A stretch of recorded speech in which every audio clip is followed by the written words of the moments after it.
A common technique, especially in the print world when photo retouching, is enlarging the eyes. It may sound weird, but the idea behind it is larger eyes are more beautiful eyes. It creates a more compelling image. I guess it's really up to you if you decide that's the case or not. And yes, we're kind of entering that creepy zone where we're starting to alter the person's physical appearance. But that's really not for me to necessarily judge if it's something that you should do. It's up to me to show you how you can do it, and it's up to you to decide if it's something that you want to do when you retouch. So, with that being said, let's take a look at the technique. It's actually pretty easy, but it's a little step intensive. So, the first thing that we want to do here is make a selection of her eyes. So, we're going to do that with the rectangular marquee tool. Now, if we click and drag out a rectangle, clearly this isn't covering her eyes completely. What we want to do here is come up to the Select menu, and from the Select menu, you can choose Transform Selection. Now, in this case, she's looking directly at the camera, so it's a little bit easier than if she was looking up at the camera or if she was positioned to the left or to the right and kind of moving her head towards the camera. It gets a little trickier at that point, but because her head is rotated slightly, it does add a little bit of a challenge. In any event, I'm going to show you the technique. The technique can be applied regardless of the position of the model's face. If the position of the model's face is dead center, it's a lot easier. You don't have to go through so many steps, but I want to show you all the steps so it will work in any situation that you may encounter. So here we want to rotate this selection so it's over her eyes. And you don't have to be super picky about this. Obviously, we have quite a bit of our face selected, so it doesn't have to be just around our eyes. Once you're happy with the selection, press Return or Enter on your keyboard to accept the transformation. What we want to do now is jump these eyes up onto their own layer. So we're moving the pixels, well, I shouldn't say moving, but we're copying the pixels from the background layer onto their own layer. And the keyboard shortcut for that is Command J. That would be Control J on the Windows side. So now, layer 1, if we turn off the background layer, is a set of eyes. What we want to do here on layer 1 is increase the size of the eyes. Now, I'm going to caution you, you don't need to increase the size that much. You want to stay in definitely the single digits. Somewhere around 3 to 6% is where you're going to want to go with this.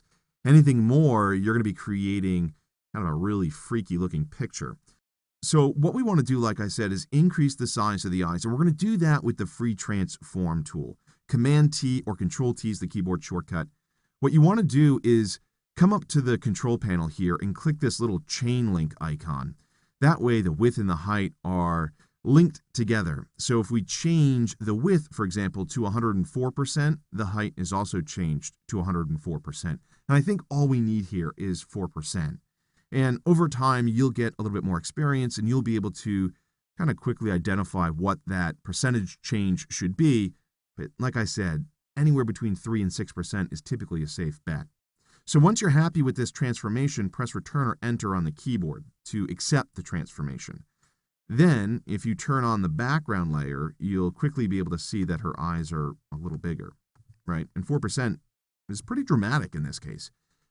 What we want to do now is we want to be able to separate out each of these eyes onto their own layer, believe it or not. And so I'm going to come over and choose the rectangular marquee tool again. And I'm just going to click and drag. You really can be pretty loose with, but if you want, you can come over to the Select menu and choose Transform Selection and rotate it.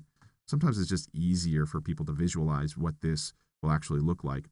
So I'm happy with that. I'll press Return or Enter, and then we want to move this eye up onto its own layer. So Command J is the keyboard shortcut to do that.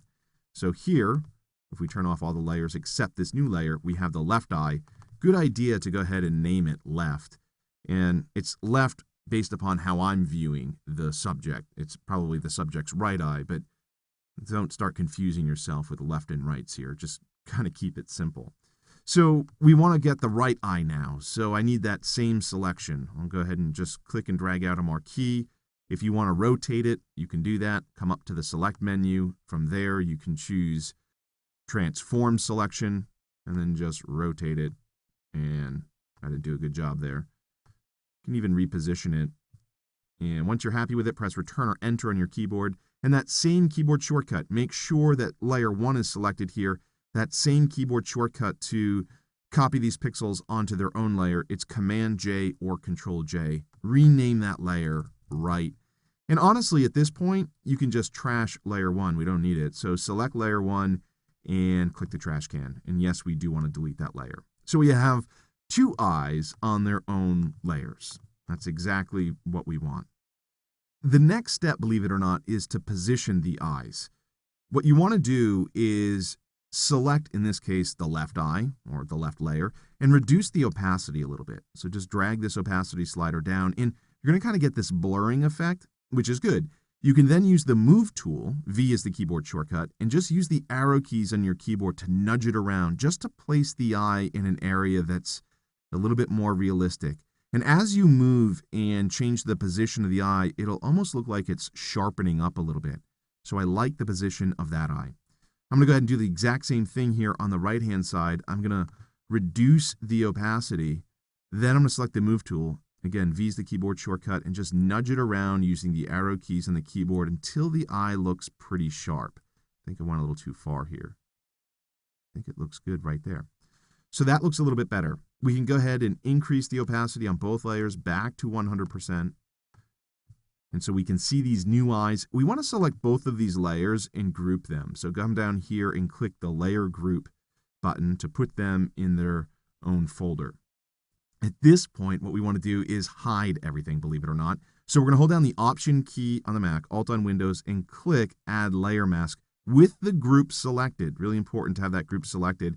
We're going to apply a mask to that entire group. Everything is hidden at this point. Now we just need to paint with white to bring in the bigger eyes. So select the Brush tool. B is the keyboard shortcut. Go ahead and increase the brush size. It's really up to you in terms of what you're comfortable with. You probably want something that has a little bit of a soft edge here, and you want your opacity set to 100%. And then what you need to do is paint with white, obviously. So right now I have black selected as the foreground color. X will swap those colors, so I do have white in the foreground. I'm just going to go ahead and click and drag, and you can kind of see your eye just growing right before you here. So there's that eye, and you can already see it's bigger than this eye. And what's great about separating the eyes out on separate layers is you have the ability to make individual adjustments to. Not everybody has symmetrical eyes. Not everybody has the exact same size eye. So maybe if this was what she looked like naturally, you would just want to increase the size of one eye. But in this case, her eyes are pretty symmetrical, so we do want to increase both eyes. Just clicking and dragging to basically reveal the larger eye in the layer within that layer group. And so now we can turn off that layer group. This is the before. This is the after. Bigger eyes. That's all there is to it. It's a subtle adjustment. As you saw, we only increased her eyes by 4%, but it really does make a difference here within the image. And in this case, maybe I missed some of the makeup over here, so I'll just go ahead and paint some of that back in. And then here we go. The before and the after. So now we have a portrait that's a little bit more dramatic. We have bigger eyes. It looks great. So there's the technique. That's how you can increase the size of eyes in Photoshop.